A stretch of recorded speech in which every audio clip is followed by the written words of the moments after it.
Friends, હું સુનૈના અને મારા ગુજરાતી ચેનલમાં તમારું સ્વાગત છે। તો આજે આપણે બનાવીશું મીઠાઈની રેસીપી। તો સૌથી પહેલા તેની સામગ્રી જોઈ લઈશું। તો આ મીઠાઈ છે તેને આપણે પાણીમાં જ બનાવવાની છે। તેના માટે આપણે એક વાટકો ભરી અને પાણી લીધું છે। સાથે જ આપણે સૂકા નારિયેળનું ટોપરું આવે છે તે લીધું છે। તે આ રીતનું ઝીણું ટોપરું આવે છે તે લેવાનું છે। ને તમારી પાસે જાડું ટોપરું હોય તો તમે મિક્સરના જારમાં તેને પીસી અને આ રીતે ઝીણું કરી શકો છો। સાથે જ આપણે અડધો વાટકો ભરી અને ખાંડ લીધી છે અને અડધો વાટકો ભરી આપણે મિલ્ક પાવડર લીધો છે। હવે સૌથી પહેલા આપણે જાડી તળિયાવાળી કઢાઈ હોય તે લઈ લેશું। તો આપણે આ રીતે જાડી તળિયાવાળી કઢાઈ છે તે લઈ લીધી છે। હવે આપણે ગેસની ફ્લેમ છે તેને ચાલુ કરી દેશું। ગેસની ફ્લેમ છે તેને આપણે ચાલુ કરી દીધી છે। હવે સૌથી પહેલા તેમાં આપણે પાણી નાખી દેશું। તેની સાથે આપણે અડધો વાટકો ભરી અને ખાંડ છે તેને પણ નાખી દેવાની છે। હવે આપણે ખાંડને આ રીતે હલાવતા રહી અને તેને ઓગળવા દેવાની છે। આ રીતે હલાવતા રહેશું એટલે ખાંડ આપણી સરસ રીતે ઓગળી જશે। આ મીઠાઈ છે તે પાણીમાં બનીને રેડી થઈ જાય છે અને તેને બનતા જાજો ટાઈમ પણ નથી લાગતો અને ખાવામાં તો બહુ જ ટેસ્ટી લાગે છે। તો સાતેમાં આવે છે, રક્ષાબંધન આવે છે, તો તમે પણ આ રીતે મીઠાઈ જરૂરથી બનાવજો। અને મારી ચેનલ પર તમે નવા હોય અને હજી સુધી મારી ચેનલને સબસ્ક્રાઇબ ન કરી હોય તો તમે સબસ્ક્રાઇબ કરી દેજો અને મને સપોર્ટ જરૂરથી કરજો। તો આ રીતે આપણે જેમ જેમ હલાવતા જશું એમ આપણી ખાંડ પણ ઓગળવા લાગી છે, તમે જોઈ શકો છો।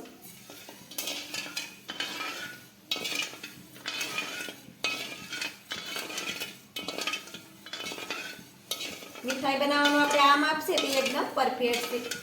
આ માપથી મીઠાઈ તમારી એકદમ પરફેક્ટ બની જશે।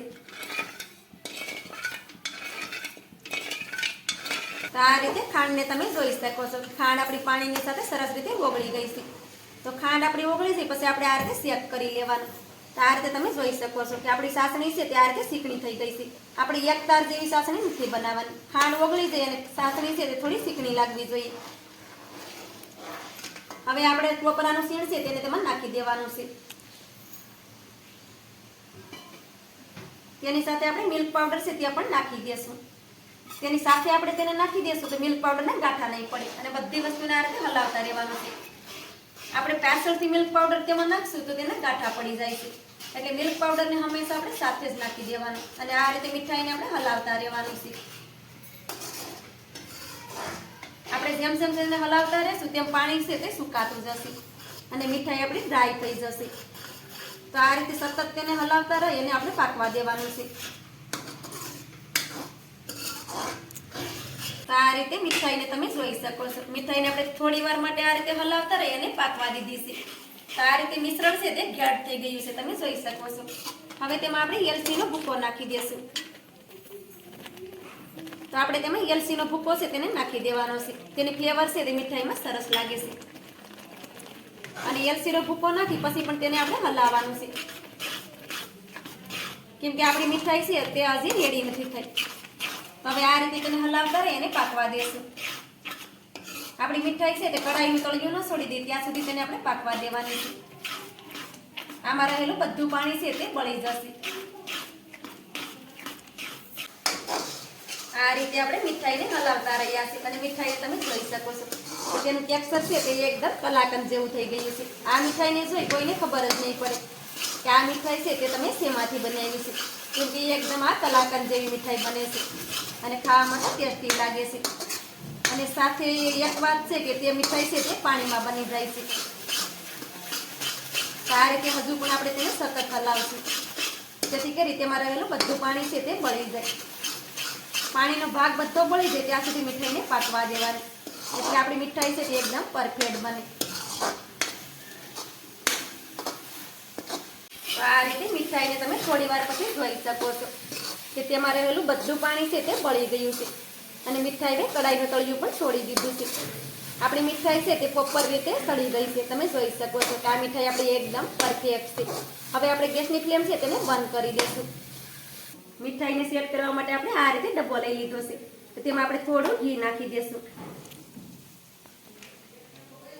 અને ડબ્બામાં આપણે ઘીથી ગ્રીસ કરી દેશું। મીઠાઈ છે તે તળિયે સોટે નહીં। તમારી પાસે આ રીતે ડબ્બો ના હોય તો તમે થાળીમાં પણ તેને સેટ કરી શકો છો। તો દબામાં આપણે ઘીથી સારી રીતે ગ્રીસ કરી દીધું છે. હવે મીઠાઈને આપણે તેમાં નાખી દઈશું. આ રીતે કઢાઈ છે તેને મેં નાળસીથી પકડી લીધી છે. હવે બધી મીઠાઈ છે તેને આ રીતે ડબ્બામાં નાખી દઈશું.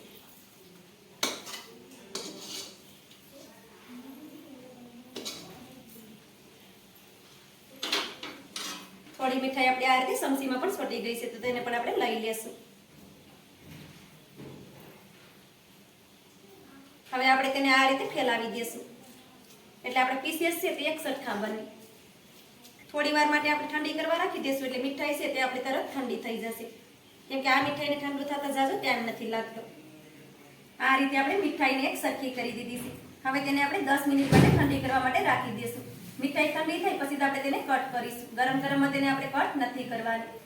તો 10 મિનિટ માટે આપણે તેને પંખાની નીચે રાખી દઈશું. તો મીઠાઈ ઠંડી થાય પછી આપણે મિત્રોને બતાવી દઈશું. મીઠાઈને આપણે સેટ કરવા માટે 10 મિનિટ માટે રાખી દીધી હતી. 10 મિનિટ પછી તમે જોઈ શકો છો કે મીઠાઈ આપણી સરસ રીતે સેટ થઈ ગઈ છે. હવે આપણે આ રીતે થાળી લઈ લઈશું અને થાળીને આ રીતે ડબ્બાની ઉપર મૂકી રાખી દઈશું. અને થાળીમાં આપણે ડબ્બો છે તેને આ રીતે ઊંધો કરી દઈશું એટલે આપણી મીઠાઈ છે તે નીકળી જાય. થોડું આપણે આ રીતે ઠપકારવાનું છે એટલે આપણી મીઠાઈ નીકળી જાય.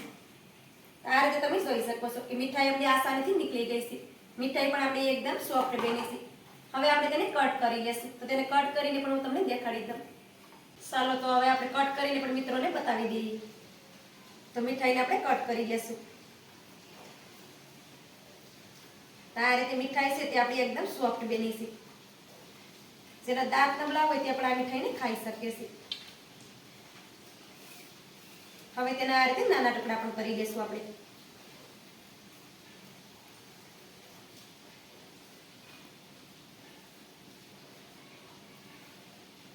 આ રીતે મારા કટ કરવાથી તમને ખબર પડી જશે કે આપણી મીઠાઈ છે તે એકદમ સોફ્ટ બની છે.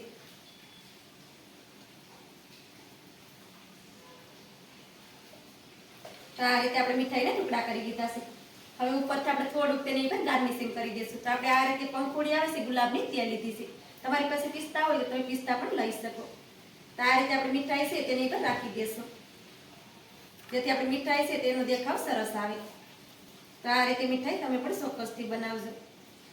આ રીતે તમે એકવાર મીઠાઈ બનાવી લેશો તો વારંવાર બનાવશો કેમ કે ખાવામાં ખૂબ જ ટેસ્ટી લાગે છે અને તેને બનાવવામાં આપણે ઝાઝો ટાઈમ પણ નથી લાગતો.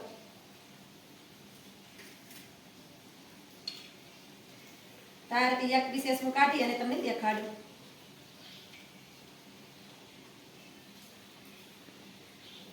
તો આ રીતે મીઠાઈને તમે જોઈ શકો છો કે મીઠાઈ આપણી એકદમ પરફેક્ટ બની છે. તો મારી આજની રેસીપી તમને સારી લાગી હોય તો લાઈક શેર સબસ્ક્રાઈબ કરવાનું ભૂલતા નહીં. તો મળીશું એક નવી રેસીપીની સાથે. ત્યાં સુધી બધાને જય માતાજી.